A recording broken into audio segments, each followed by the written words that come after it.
welcome back to my channel. My name is Nurse Kat, and in today's video we're doing a interview Q&A. So I will be answering top questions that I have received on interviews. A little history: I have been on 3 interviews for new grad programs, well, one on the phone, so 2 interviews, and I think I know a little bit of what they're gonna ask and how to answer them now. So if you guys are interested in this video, stay tuned. So tell me about yourself. So this question, you don't want to answer it too quick. You don't want to seem too eager. You want to think it through, and you want to answer it with a little bit of background on who you are and why you're there in their presence right now, right? So let me answer it. Tell me about yourself. Hi, my name is Kathiana. I am a newly registered licensed RN. I recently graduated from Miami-Dade College in August. I was a licensed practical nurse of 3 years experience in long-term rehab, and recently within the past 2 months have been doing wound care nursing. I am interested in getting my wound care certification in the near future. I have no specialization in what floor I would love to work on, but being that I am coming from long-term rehab, I would love to work maybe in cardiac or med-surg so I can see the patients prior to them being stabilized, because in the rehab we see them when they're stable. In the hospital you see them in their acute setting, and I would love the teaching and the knowledge of what's going on with these patients at that time. So I basically gave a little background on myself. I introduced myself. I talked about where I would like to work. I talked about my licensing. Obviously, I talked about my nursing experience. So these are all good points to make when talking about yourself. If you have never, ever worked in healthcare experience, I will talk about my customer service experience in Ross or wherever you have worked. Talk about that a little bit. And yeah, if you have no jobs, I would say give a little background about your clinical experience and how you enjoyed it. Second question, why did you choose to become an RN? This question, I'm just going to answer it honestly to the best of my ability. Just watch. So why did you choose to become an RN? Honestly, I was forced to become an LPN with my sisters. My mom gave us no choice. We went into the program, and I came across a really difficult class, and I actually failed that class, and I had to decide at that moment what I really wanted and if I wanted to really, really become a nurse, because that was one of the toughest things I ever had to come up over in my life. I noticed within that failure that my passion for nursing was real and that I love to help people, and I would love to be a part of patient care in that critical time of their lives. So that is an excellent way to answer that question. Why? Because you told them that nursing is your passion, and it's kind of like a little laugh. So they'll probably laugh like, your mom forced you, really? Like, and you liked it, really? So that's how I answer it. Just be honest. If nursing wasn't for you and now it is, say it. Tell them that. I think honesty is honestly the best policy. Question number 3. What is an example of a good supervisor? So, on all 3 interviews that I have been on, they have asked me this question. And I think what they're looking for is that a supervisor is someone that is not afraid to get their hands dirty, as well as delegate and tell everyone what they need to do. So this is how I answered the question. So I said a good supervisor is someone that is willing to help, someone that is an excellent communicator, someone that is a leader and that can delegate as well as help out when needed. I feel as though it's someone that is open and willing to listen to what their staff has to say, someone that is focused, a critical thinker, and someone that will not criticize and bring down someone, but lift them up. That just stumped me, guys. But also lift them up while helping them to further advance their career.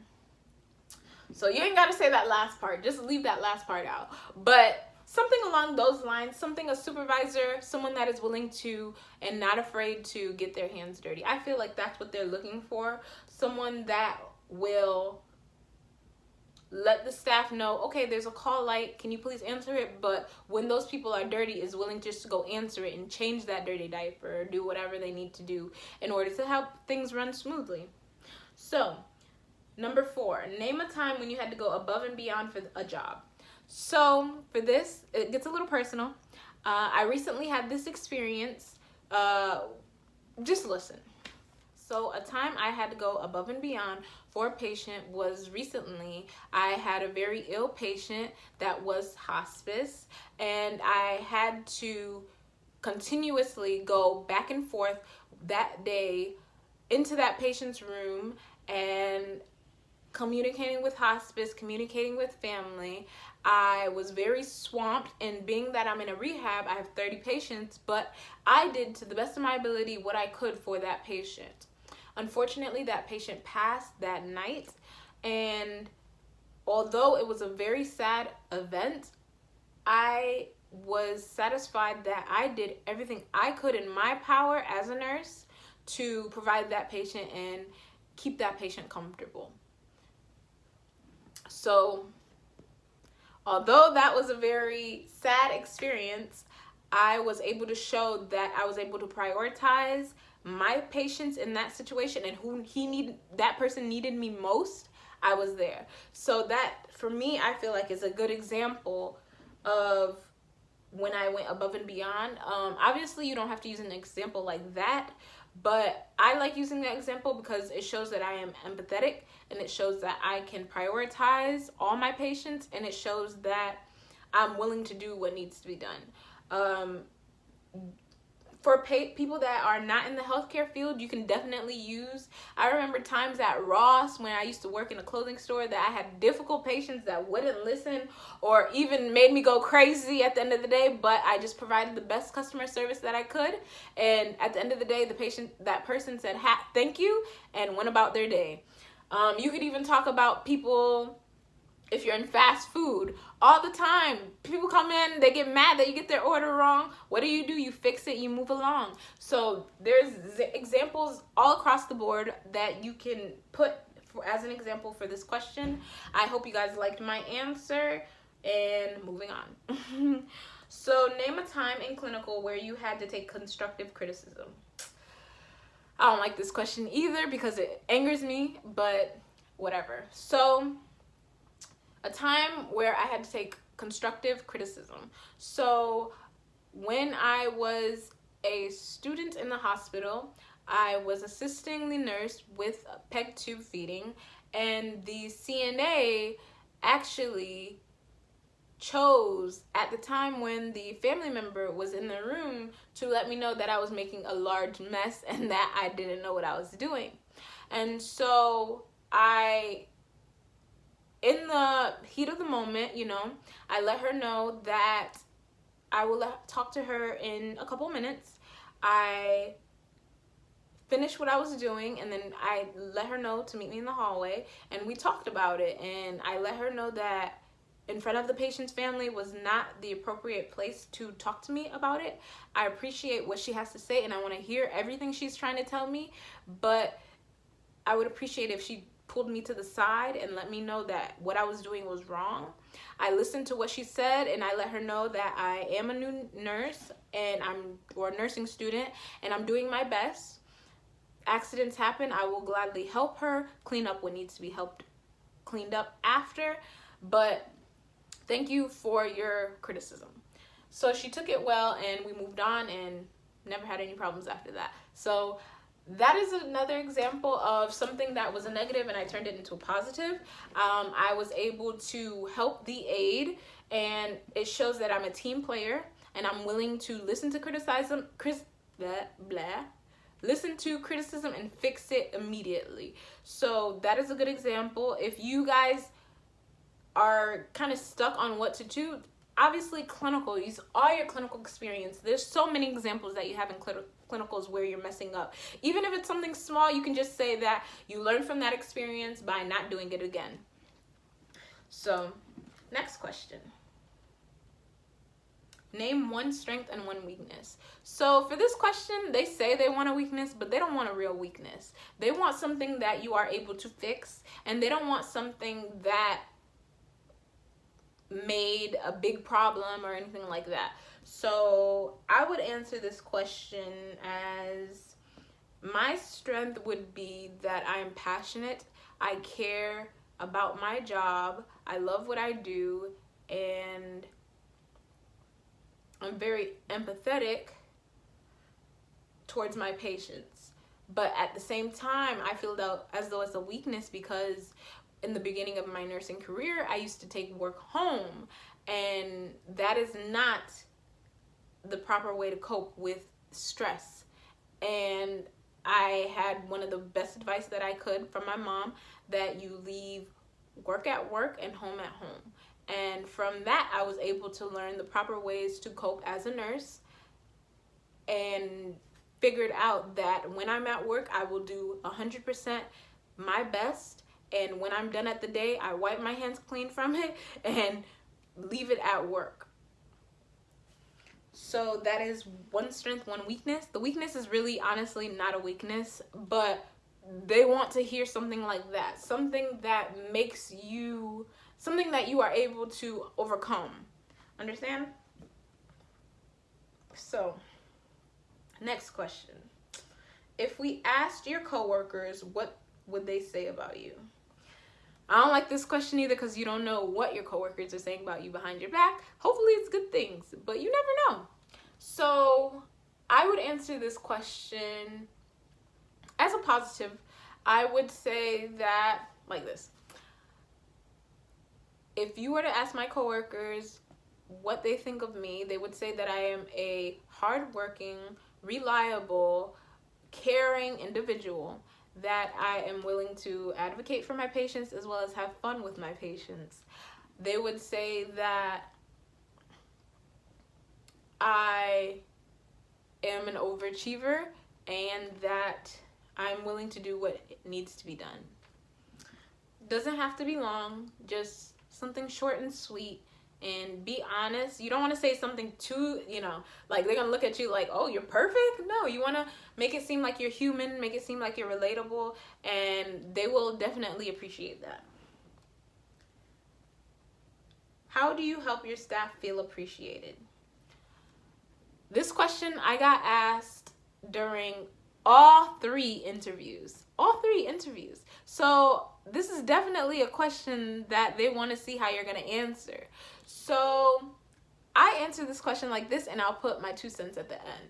So how do I make my staff feel appreciated? So I make my staff feel appreciated by actually verbally telling them, thank you for what you're doing. I know it's not easy. I appreciate you. By actually going out and answering the call light if they're busy. I will also help them when they need to be helped. So those are ways that I go above and beyond for my staff. I feel like in that, again, they're looking for someone that is not afraid to get their hands dirty, right? So I feel like that question goes back into good supervisor. I feel like they're asking the same thing. They want to make sure that you are able to be a team player, because nursing is a team. You're not an individual. Although you provide individual nursing care, you're going to be doing interdisciplinary things all the time with PT, OT, dietary, with the doctor. So they want to just make sure that you're able to communicate and do what you need to do. So there's 2 last questions, and I kind of want to put them together. So the first part of the question is, what do you know about our company? And they'll usually either do that question first or last. And make sure, guys, please don't be like me. I'm telling you, this is why I made this YouTube, because don't be like me. I say it all the time. I hope you guys are listening, because don't be like me. So one of the days I had a phone interview, and I was going to, prior the day before, look up and research that company, but life happens. So on that phone call, I actually said I don't know much about the company. I do know that it's a level 1 trauma center, and I do know that It has many floors and an emergency room.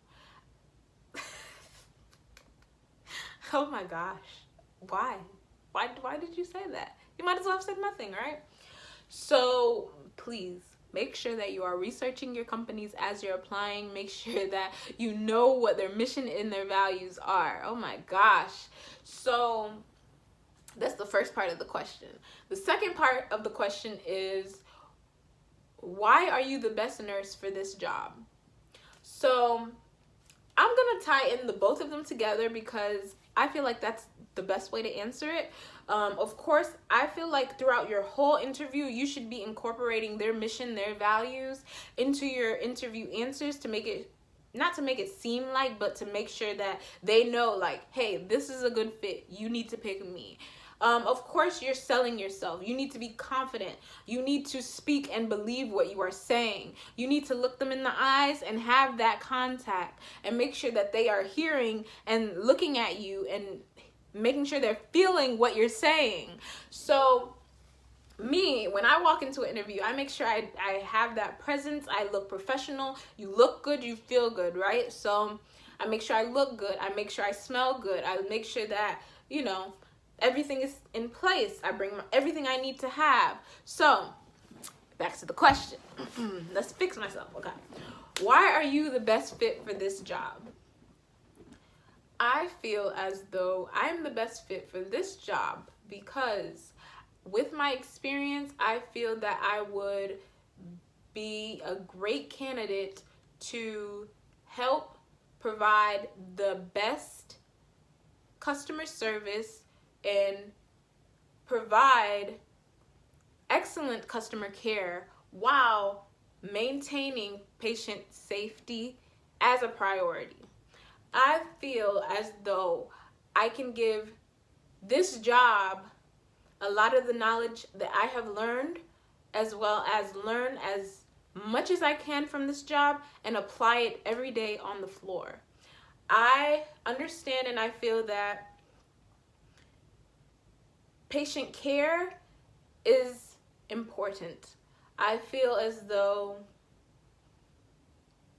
while this patient is in their critical time of their life and this is their temporary home, you want that patient to feel comfortable and be able to communicate their needs to you whenever. I feel as though I'm able to communicate and understand my patient's needs and grow within this company if given the opportunity. So that's kind of something I would say. That question is, you don't want to seem too stuck up. You don't want to seem too excited, right? So you want to answer the best of your abilities, but without seeming overly confident. You also want to display that you want to stay within that company long term. You want to make sure that you are hitting those key words. If you guys haven't watched my resume video, you need to watch it. Patient safety, prioritization, customer service. At the end of the day, the hospital is, or wherever you want to work, it's a business. If they weren't making money, would they be open? Most likely not. So you need to make sure that you are establishing that I will help you with that. Like, I understand that at the end of the day, patient satisfaction is what you need, and I got that. Like, I can provide that.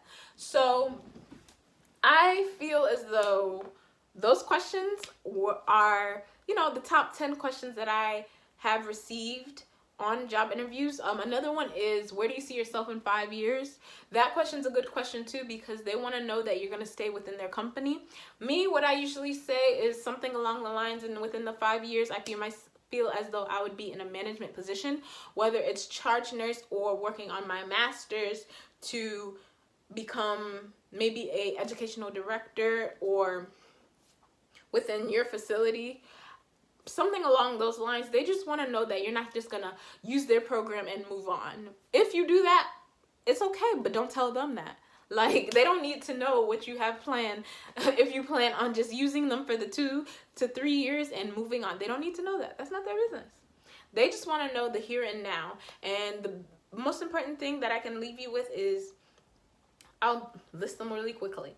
Confidence, I want you to know that you got this. And patience, I want you to know it's not going to be easy. You might get turned down a couple times. You might get turned down 10 times. Do not give up, because it is very hard for new grads to find jobs. I'm definitely learning that.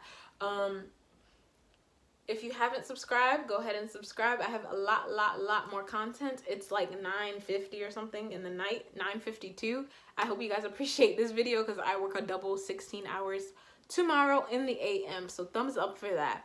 So thank you and have a blessed night. Good night.